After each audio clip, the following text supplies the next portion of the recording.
Après vous avoir parlé de cette passerelle des peuples, de cette passerelle d'histoire commune, de traitement presque commun, et que l'un, après avoir été maltraité, a maltraité à son tour, je vous livre quand même quelque peu, je vous situe ce qu'a été le calvaire pays basque, du peuple basque. On me dit ici, dans la présentation donc de cette histoire par les éditions L'Harmattan, par Denis Laborde, la question basque. Quand on fait l'histoire, on ne cloisonne pas les pages, on les ouvre, on ne saute pas les lignes, on y fait face, on le partage. Donc je vous livre cette présentation de l'auteur et qui parle, vous allez être édifiés, du peuple basque. Tare de barbare, le particularisme est un destin tragique. Produit d'un univers social fragmenté, il a sa source dans le regard de celui qui désigne l'autre comme différent, étrange, étranger, et qui fabrique ainsi l'atypique et le particulier. Le particularisme s'ancre dans cet attachement qui vous lie à des pensées toutes faites et à ces couples d'opposition, eux, nous, qui vous sont à ce point familiers qu'ils paraissent fondés en nature. En réalité, ces cadres de représentation ne font que consolider l'idée que vous vous faites de votre façon d'être au monde, l'idée que vous vous faites de votre propre identité. C'est à partir de ces repères-là qu'un groupe humain se voit institué en altérité radicale.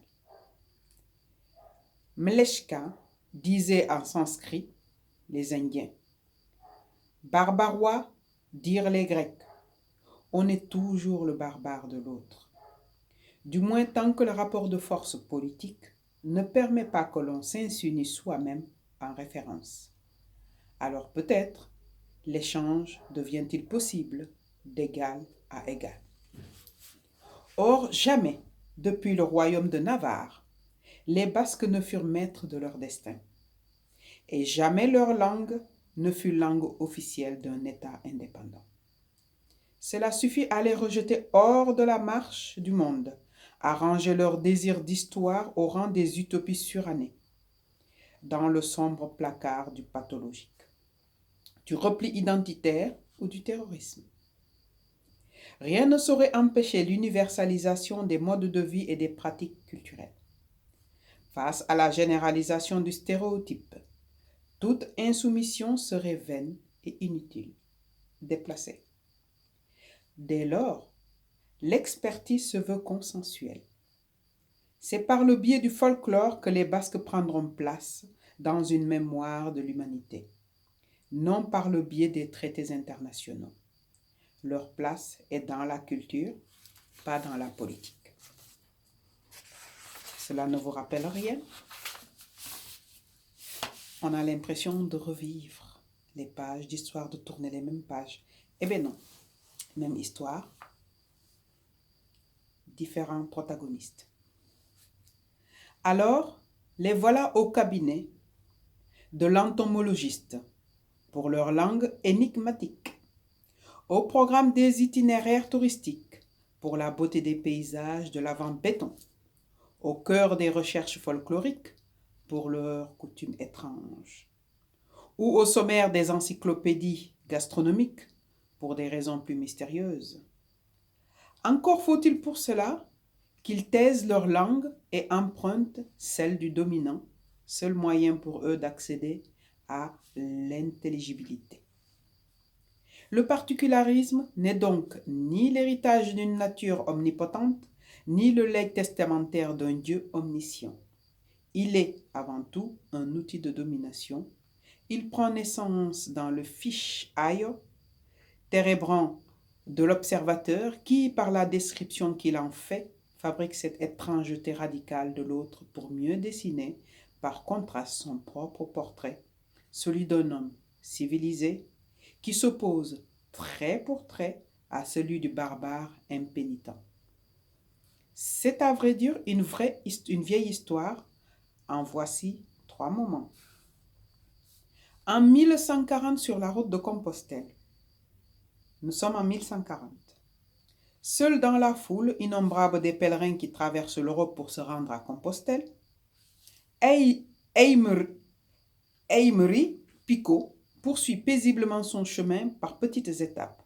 D'abbaye en abbaye, de village en village, il goûte tout son sol aux joies de la grande route. Or, par un jour de malchance, le voici qui pénètre dans les régions montagneuses du Pays basque. Il approche d'Ostabat, devisant d'âme à âme avec son Dieu. Saint-Jean pied de porc est en vue et il s'apprête à franchir le col de Roncevaux lorsque brusquement, des brigands s'en viennent vers lui avec 2 ou 3 bâtons pour estorquer par la force un injuste tribut. La bagarre fut rude, l'issue fatale. Et le pèlerin garda de cette terrible rencontre une rancœur tenace.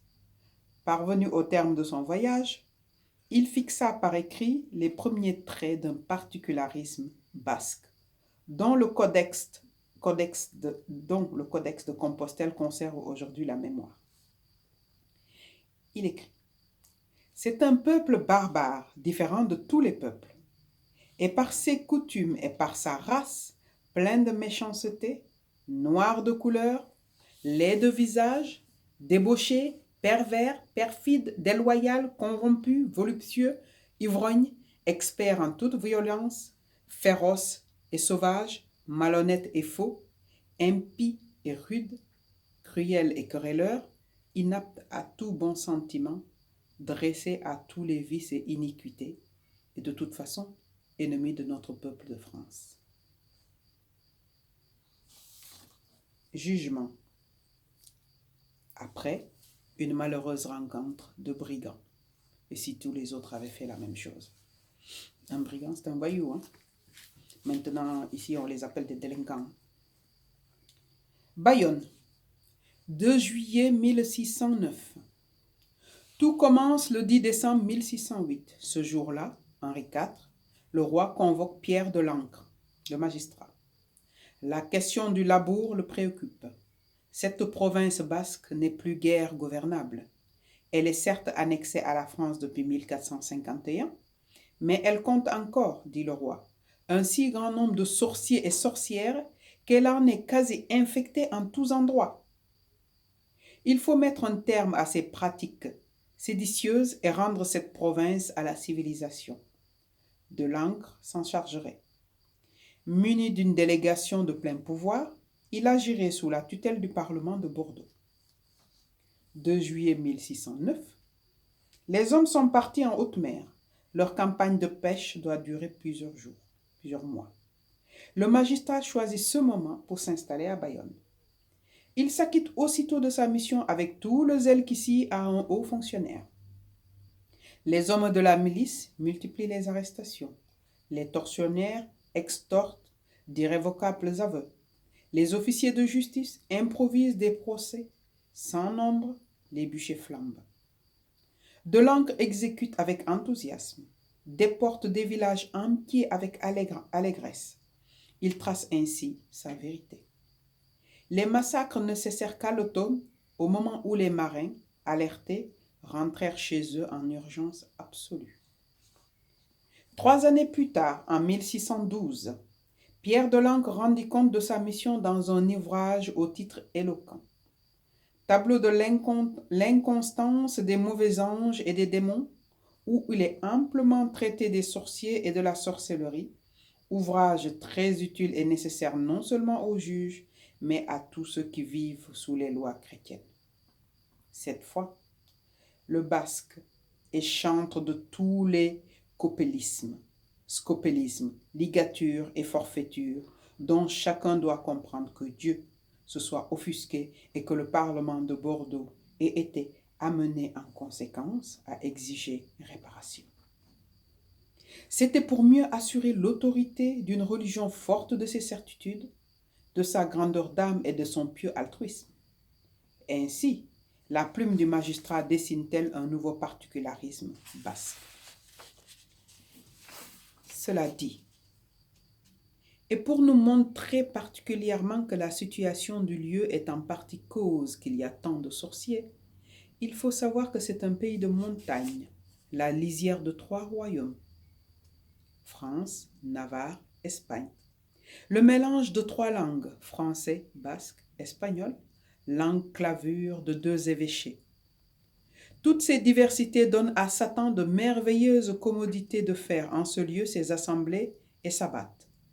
Vu que d'ailleurs, c'est une côte de mer qui rend les gens rustiques, rudes et mal polissés, desquels l'esprit volage et tout ainsi que leur fortune et moyens attachés à des cordages et banderoles mouvantes comme le vent, qui n'ont autre champ que les montagnes et la mer, autre vivre et grain que du millet et du poisson, ne les mangent sous autre couvert que celui du ciel, sur d'autres nappes que leur voile. Bref, leur contrée est si infertile qu'ils sont contraints de se jeter dans cet élément inquiet, lequel ils ont tellement accoutumé de voir orageux et plein de bourrasques, qu'ils n'arborent et n'appréhendent rien, tant que sa tranquillité est bonasse. Logeant toute leur bonne fortune est conduite sur les flots qui les agitent nuit et jour, qui fait que leur commerce, leur conversation et leur foi est du tout maritime. Traitant toutes choses quand ils ont mis pied à terre, tout de même que quand ils sont sur les ondes et ondoyants, toujours hâtés et précipités, et gens qui, pour la moindre grotesque qui leur passe devant les yeux, vous courent, s'usent et vous portent le poignard à la gorge. De l'Ancre, 1982. Pendant ce temps, de l'autre côté de la frontière, d'autres inquisiteurs brûlent avec un même enthousiasme. Leurs exactions sont sans doute mieux connues que celles du Parlement de Bordeaux. Pourtant, que retiendront les historiens de ces massacres perpétrés en toute légalité sur le sol basque? À peu près rien. D'un côté, les conciliantes douceurs de l'Inquisition espagnole devant le satanisme basque. De l'autre, le portrait d'un Pierre de l'Ancre, un aimable magistrat, le premier type de ces juges mondains qui ont égaillé la robe au XVIIe siècle et qui jouent du luth dans les entr'actes. Au fait de sa gloire, Barère, tout entouré de lui-même, monte à la tribune de la Convention. Il vient présenter le rapport du comité de statut, de salut public sur les idiomes. Les tyrans coalisés ont ourdi un complot contre le pays. Le complot de l'ignorance et du despotisme. Or, c'est d'ignorance que se nourrit le fanatisme, et le fanatisme parle le basque. On ne saurait par conséquent combattre le fanatisme sans mener simultanément une double offensive, contre le basque et contre l'ignorance. Et voici une nouvelle esquisse de particularisme basque. Vers une autre extrémité de la République est un peuple neuf, quoique antique, un peuple pasteur et navigateur qui ne fut jamais ni esclave ni maître, que César ne put vaincre au milieu de sa course triomphante dans les Gaules, et que l'Espagne ne put atteindre au milieu de ses révolutions, et que le despotisme de nos despotes ne put soumettre au joug des intendants. Je veux parler du peuple basque. Il occupe l'extrémité des Pyrénées occidentales qui se jettent dans l'océan. Une langue sonore et imagée est regardée comme le sceau de leur origine et l'héritage transmis par leurs ancêtres. Mais ils ont des prêtres, et les prêtres se servent de leur idiome pour les fanatiser. Mais ils ignorent la langue française et la langue des lois de la République. Il faut donc qu'ils l'apprennent. Quelques semaines plus tard, l'abbé Grégoire s'empare du dossier. Il monte à son tour à la tribune de la Convention et livre lecture de son rapport sur la nécessité et les moyens d'anéantir les patois et d'universaliser l'usage de la langue française. Rappelons que chez les Basques, peuple doux et brave, un grand nombre accessible au fanatisme, parce que l'idiome est un obstacle à la propagation des Lumières. Il vise le basque et le breton et promet que lorsque le gouvernement aura prodigué ses moyens, et sans pouvoir assigner l'époque fixe à laquelle ces idiomes auront entièrement disparu, on peut augurer qu'elle est prochaine. À chacun de comprendre alors que si la langue basque doit s'effacer parce qu'elle est celle du fanatisme et des passions aveugles, c'est bien parce qu'elle serait celle de la raison et de la civilisation que la langue française, elle, doit s'imposer.